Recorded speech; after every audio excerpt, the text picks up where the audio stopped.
أشهد أن محمد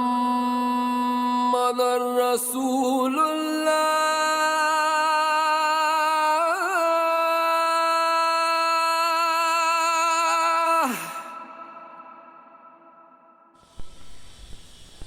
بسم اللہ الرحمن الرحیم. ناظرین کرام السلام علیکم ورحمۃ اللہ وبرکاتہ. رمضان 2020 مکمل ہونے کو ہے اور انشاءاللہ ہمیں عید کی خوشیاں نصیب ہوں گی. لاک ڈاؤن کے زمانے میں بھی انشاءاللہ ہمیں عید کا دن ملے گا اور عید کی خوشیاں ملیں گی. آئیے اس سلسلے میں 4 باتیں ہم آپ کے سامنے رکھنا چاہیں. نمبر 1 نماز عید، نمبر 2 خطبہ عید، نمبر 3 نماز سے پہلے رسول اللہ صلی اللہ علیہ وسلم کا عمل، اور نمبر 4 نماز کے بعد رسول اللہ صلی اللہ علیہ وسلم کا عمل. ناظرین کرام، نماز سے پہلے نبی کریم صلی اللہ علیہ وسلم نماز کے لیے غسل کیا کرتے تھے. عید کی نماز کے لیے غسل فرماتے. نبی کریم صلی اللہ علیہ وسلم عیدگاہ جانے سے پہلے، عید کی نماز سے پہلے کچھ نہ کچھ کھاتے تھے. بعض احادیث میں آتا ہے کہ تاک کھجوریں آپ صلی اللہ علیہ وسلم کھا لیا کرتے تھے. کچھ بھی آپ کھا لیں. اب آئیے نماز عید پر بات کرتے ہیں. نماز عید یہ رسول اللہ صلی اللہ علیہ وسلم پڑھتے تھے اور تکبیر کہتے ہوئے عیدگاہ کی طرف جاتے تھے. قرآن مجید میں جہاں پر نماز کی بات کہی گئی ہے وہاں تکبیر ہی کی بات کہی گئی ہے. وَلِتُكْمِلُوا الْعِدَّةَ وَلِتُكَبِّرُوا اللَّهَ عَلَى مَا هَدَاكُمْ. تو تکبیر یہ بہت بنیادی عمل ہے عیدگاہ کا. نماز سے پہلے جاتے ہوئے آپ تکبیرات کہتے رہیں. آپ اپنے گھروں میں نماز پڑھیں گے، آپ نماز پڑھنے سے پہلے غسل کیجئے، کچھ کھائیے، تکبیرات کہتے رہیے. صدقہ فطر اگر آپ نے نہیں ادا کیا ہے تو اسے نکال کر دے دیجئے یا کم از کم رکھ دیجئے تاکہ کسی کے پاس فوری پہنچا دیجئے. کوشش کریے اس دوران، ابھی آپ کے پاس 10 دن ہے، اس میں صدقہ فطر کو پہنچا دیجئے. نبی کریم صلی اللہ علیہ وسلم عید کی نماز شروع کرتے تھے. خطبہ بعد میں، عید کی نماز پہلے. رسول اللہ صلی اللہ علیہ وسلم کا عمل یہی تھا. آج ہمیں بھی اسی عمل کی پابندی کرنی چاہیے. رسول اللہ صلی اللہ علیہ وسلم کے زمانے میں آپ صلی اللہ علیہ وسلم پہنچتے ہی عیدگاہ سب سے پہلے 2 رکعتیں نماز پڑھتے تھے، اور یہ دونوں رکعتیں نبی کریم صلی اللہ علیہ وسلم کچھ نئے انداز میں پڑھتے تھے. یعنی اس میں تکبیرات زائد ہوا کرتی تھی. اس میں رسول اللہ صلی اللہ علیہ وسلم جیسے ہم 2 رکعتیں پڑھتے ہیں، پڑھتے یہی تھے، لیکن آپ تکبیرات زائد پڑھتے تھے. تکبیرات زائد کے سلسلے میں علماء کا اختلاف. احادیث میں زیادہ تر پہلی رکعت میں 7 تکبیروں کا اور دوسری رکعت میں 5 تکبیروں کا ذکر ہے. لیکن امام حنیفہ علیہ الرحمہ نے حضرت عبداللہ ابن مسعود رضی اللہ تعالیٰ عنہ کے عمل کی بنیاد پر پہلی رکعت اور دوسری رکعت میں 3 تکبیریں زائد رکھی ہیں. یعنی امام حنیفہ علیہ الرحمہ کے یہاں 6 تکبیریں زائد ہیں دونوں رکعتوں میں، اور محدثین اور فقہا کے یہاں 12 تکبیریں زائد ہیں دونوں رکعتوں میں. تکبیر زائد کا موقع محل بھی مختلف فی ہے.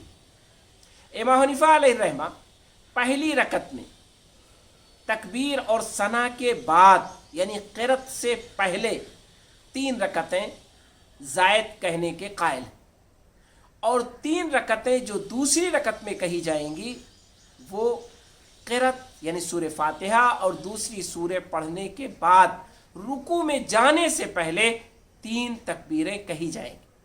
لیکن دیگر محدثین اور فقہا وہ جو 7 تکبیریں اور 5 تکبیریں ان کے یہاں ہیں وہ فوراً ہی تکبیر تحریمہ کے بعد پہلی رکعت میں تکبیر تحریمہ آپ کہیں گے، 7 تکبیریں زائد آپ کہیں گے، اور اس کے بعد آپ قرأت شروع کر دیں گے.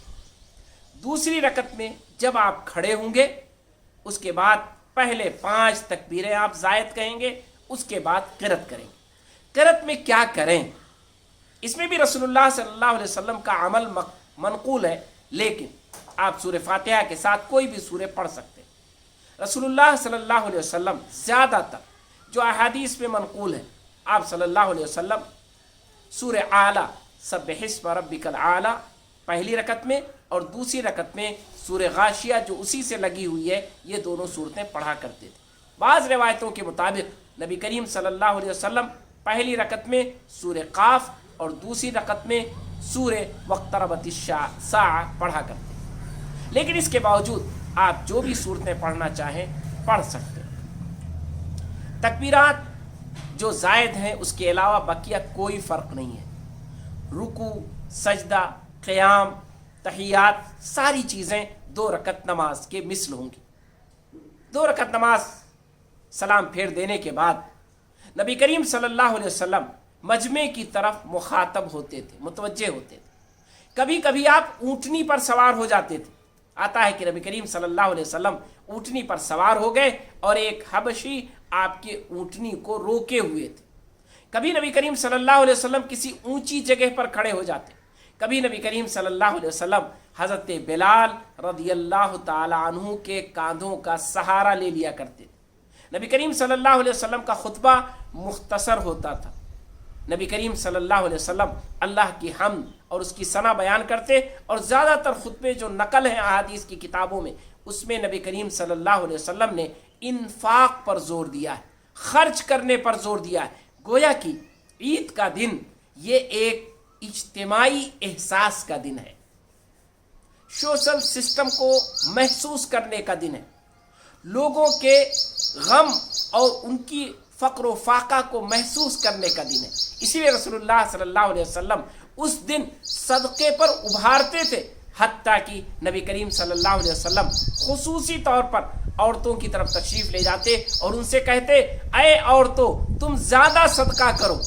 और ये रिकॉर्ड है रसूलुल्लाह सल्लल्लाहु अलैहि वसल्लम के ज़माने का कि आपने ईदगाह में जब भी इन्फाक के लिए, सदका करने के लिए कहा तो औरतों की तरफ से ज़्यादा सदक़ात आए।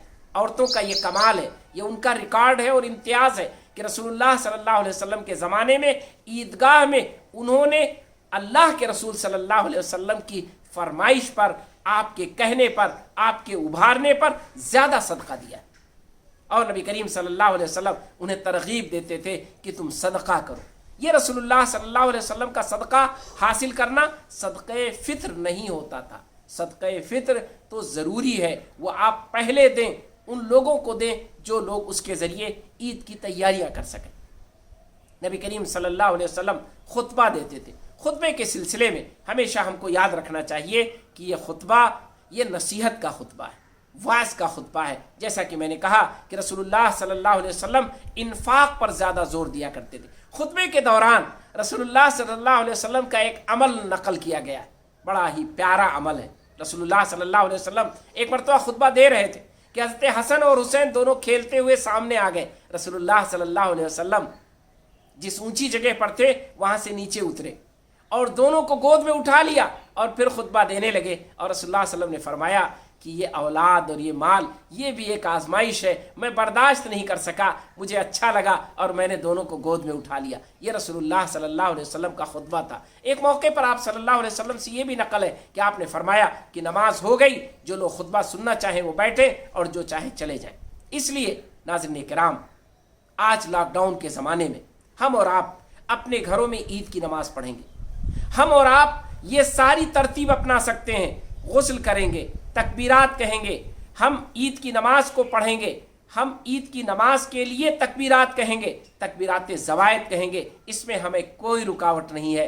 और ये करते हुए हम खुतबा देना चाहें तो दें और अगर खुतबा ना दें तो भी हमारी नमाज मुकम्मल हो जाएगी। हाँ, ईद के बाद, खुतबे के बाद, ईद की नमाज के बाद دعا یہ رسول اللہ صلی اللہ علیہ وسلم نے سب سے اہم قرار دیا ہے. اسی لیے رسول اللہ صلی اللہ علیہ وسلم عورتوں پر زور دیتے تھے کہ وہ ضرور عیدگاہ آئیں تاکہ وہ مسلمانوں کی اجتماعی دعا میں شریک ہوں. حتیٰ کہ وہ عورتیں جو نماز نہیں پڑھ سکتی ہیں وہ نماز سے دور رہیں لیکن عیدگاہ میں آئیں اور وہ دعا کریں. آج بہترین موقع ہے لاک ڈاؤن کے زمانے میں کہ ہم نے عیدگاہ سے اور عید کی نماز سے عورتوں کو محروم کر رکھا تھا. آج ہمیں عورتوں کو موقع ہے کہ ہمیں بھی عید کی نماز گھر میں پڑھنی ہے, وہ بھی ہمارے ساتھ نماز پڑھیں اور ہم دعا کریں, گڑ گڑائیں. عید کا دن قبولیت دعا کا دن ہے. عید کا دن اللہ کے یہاں اہم دن ہے. ہم اس دن دعا کریں, جم کر دعا کریں, خوب